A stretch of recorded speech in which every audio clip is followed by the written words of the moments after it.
How to turn off shorts on YouTube. Hi everyone, welcome to the channel. This is Rose, and without further ado, let's dive right into the video. Launch YouTube and make sure that you logged into your account. Scroll down on your home feed and you will see the shorts section. In order to turn off shorts on YouTube, you simply need to tap on three dots of the particular shorts and tap Not Interested.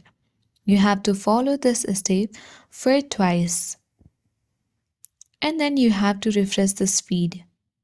Again, you will see the shorts section and you have to repeat the same process.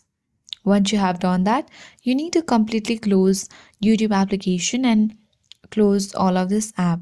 Now tap on YouTube and then you have to sign into your account back, and then when you scroll down, you won't see any shorts. So in this way, you can easily turn off shorts video on YouTube. I hope this guide worked, and if you are new to our channel, hit the like button and subscribe. Thank you for watching.